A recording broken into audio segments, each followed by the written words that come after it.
Are you, like most people, disillusioned with the political process? So I kind of touched on this on my last video.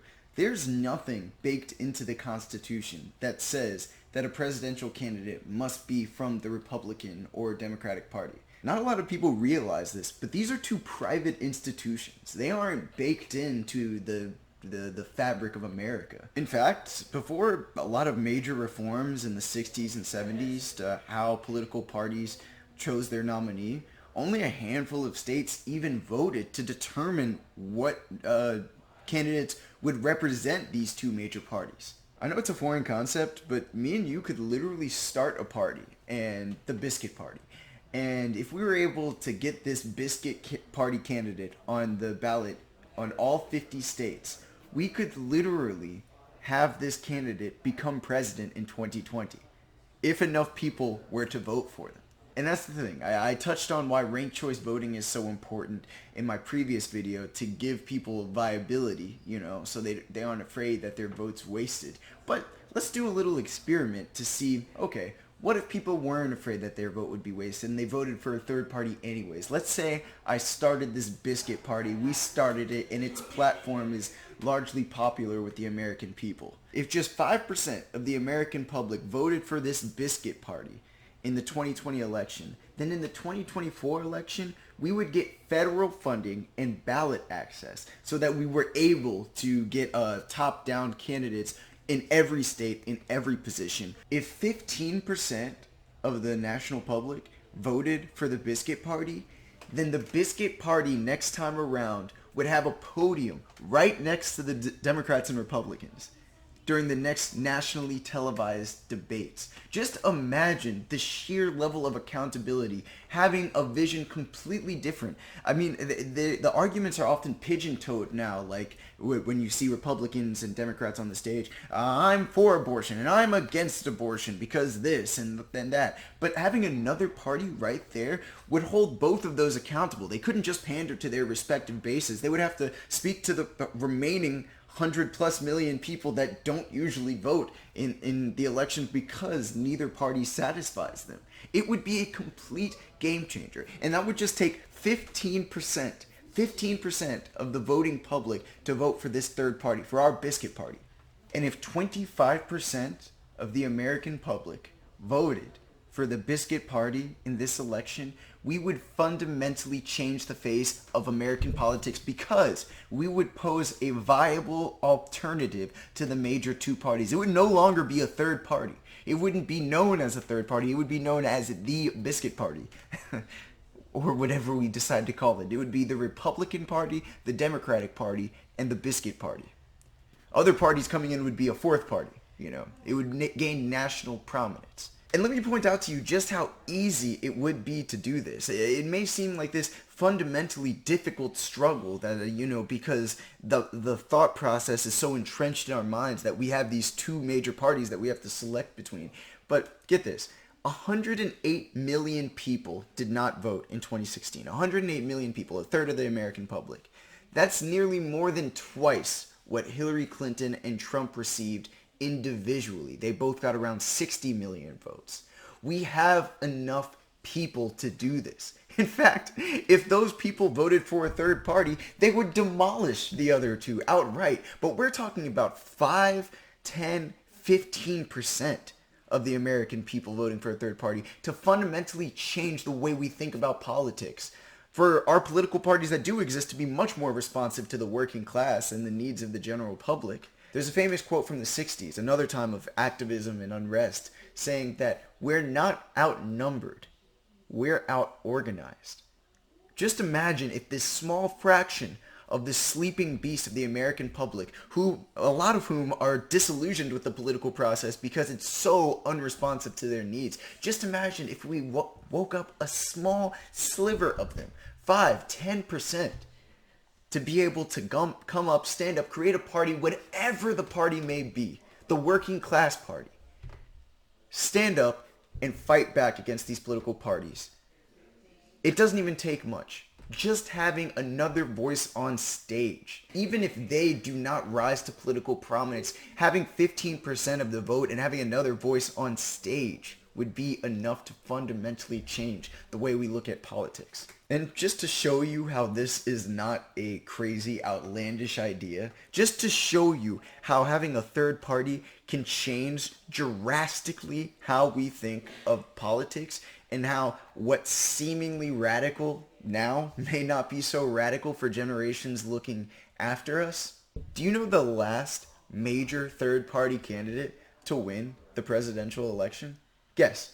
I'm not even sure a lot of people are coming up with names in their minds right now because it's very difficult to think of them. The last third party candidate to win the presidential election, Abraham Lincoln in 1860. Now let me explain. Back in 1860, the Republican Party was not the Republican Party of today. It did not have national prominence. In fact, it had never won an election.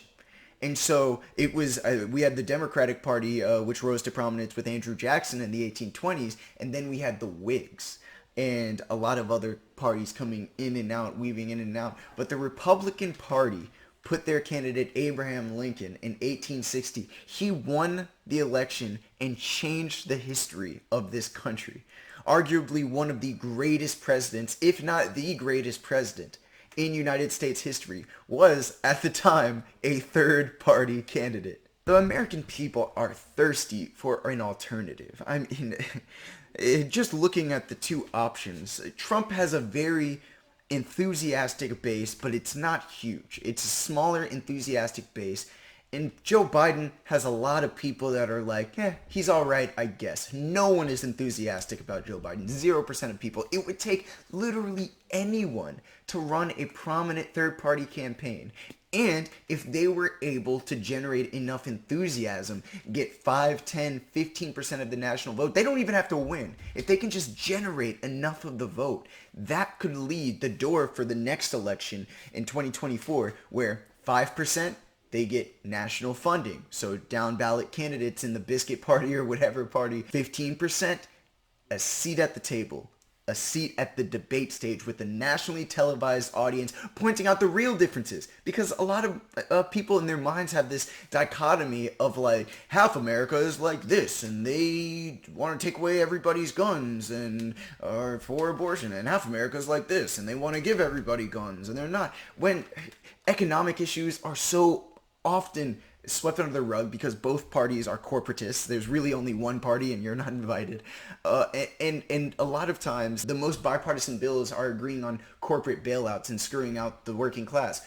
If there would just be one working class party that would come in and point out the hypocrisy of both Republican and Democratic parties, it would change everything. And if they had a seat at the table in a nationalized audience, a national audience for these televised debates, I mean, just think about it. Think about these questions that Joe Biden would have to answer.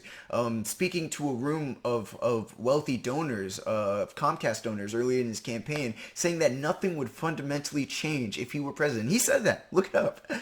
Like, or asking Trump about his healthcare plan, which was gutting funding essentially, and all of this sly language about access to healthcare, and fundamentally it was saying if you're too poor to afford healthcare, you're too poor to live. I mean, that's at the end of the day what it was saying. And I don't think the Democrats' plans don't say the same thing, because it says the same thing with softer language. So just imagine how everything would fundamentally change with the seat at the table. And then if, we go balls out here and 25% of the national electorate vote for this third party, everything's changed. The two parties are no longer as relevant in terms of the stronghold, and boy, we just opened up the imagination of the American people. I mean, think about it. We would open up the imagination of the American people. They would say, wow, if we organize and come together, this is a democracy. There's literally nothing we can't do. These rules, this little structure that we tell ourselves is politics, is the way it is because it has been, they don't exist. We put ourselves in this box when we can be so much more. And before I close out, I just want to pull up these statistics that I'm looking at. It's just food for thought again, because I want to illustrate how easy this can be. We have a sleeping beast of the people that don't vote, and the people that do are largely dissatisfied. So if you want to look at growth from election to election, the Libertarian Party has grown in the last 10 or so years 757%. The Green Party has grown 800%. The Democratic Party has fallen 5% and the Republican Party has gained 5%. If you want to look at how drastically things can change for third parties and how with the main two parties things are stagnant. I know the Democrats went down, the Republicans went up. 10 years before that it would be the other way around. 10 years before that the other way around, and so on and so forth. It's just been a back and forth teeter-totter. And clearly, if you look around, this teeter-totter has not benefited the American people. Well, anyways, that's all I have for you today. Be sure to like, comment, and subscribe. And if you agree with the message, be sure to share it. Let's get the word out there. Let's get the discussion going. And be sure to comment below in the comment section what you agree with, what you disagree. Let's just get a dialogue going. That's, I think, the most important part of these videos and why I'm taking the time to do them. So, yeah. This has been John Felipe. Until next time.